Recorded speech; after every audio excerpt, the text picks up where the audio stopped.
Hi there, welcome back to the channel. My name's Jonas and this is my plant obsession. Now today I'm actually here in a shop called PlantSocietree on Walworth Road, and we're going to be taking a look at the Thai constellation Monstera Deliciosa variant.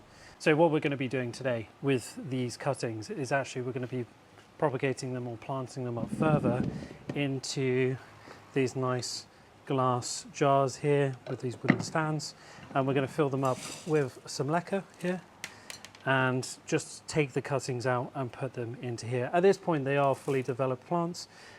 We just want to put them more separated than they already are so that they've got a bit more room to grow. These make for ideal gifts for people as well.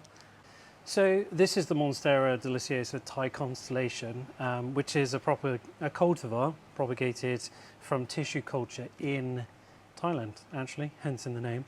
Now it's got this really striking variegation on it, and it often is it's pretty much the same as a normal Monstera Deliciosa.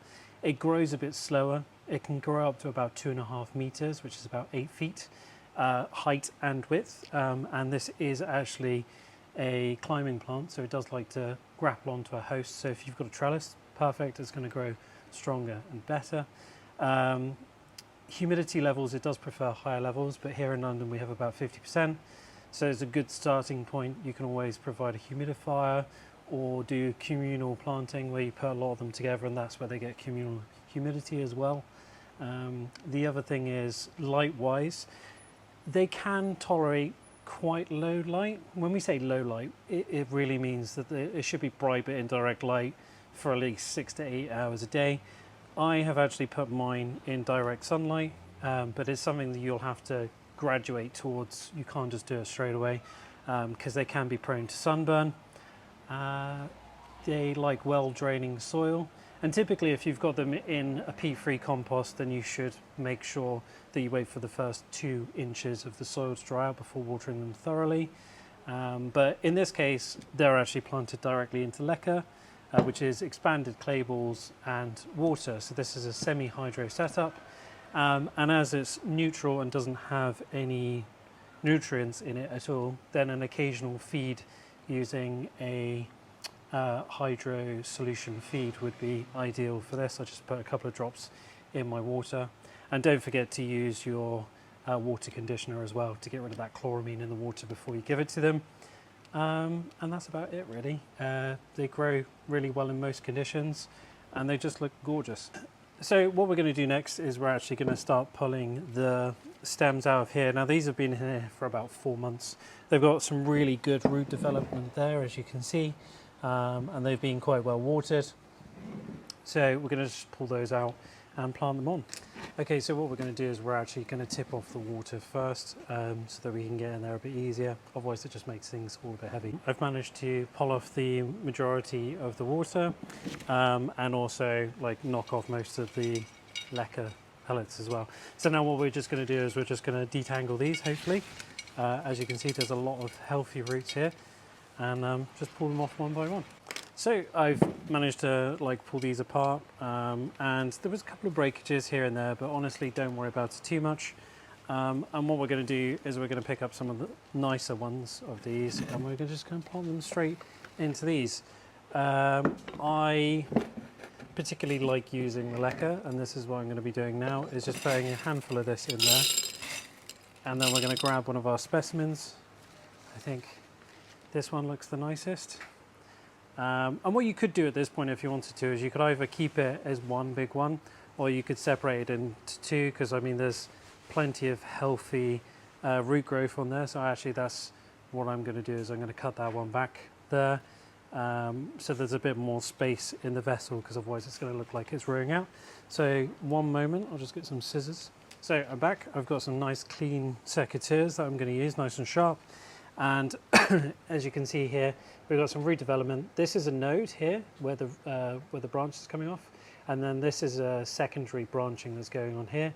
I'm just going to make sure I preserve as much of the roots as possible, so I'm just going to cut just below these ones here, and then that's that one done. We're going to let that callus over for about 10 minutes or so, just to cover over the wound. And this one, I'm just going to trim the excess off here. As you can see, there's another node there for potential roots or another bud to grow. Otherwise it's looking quite good. So here we have the cuttings. I'm just going to put them straight in here.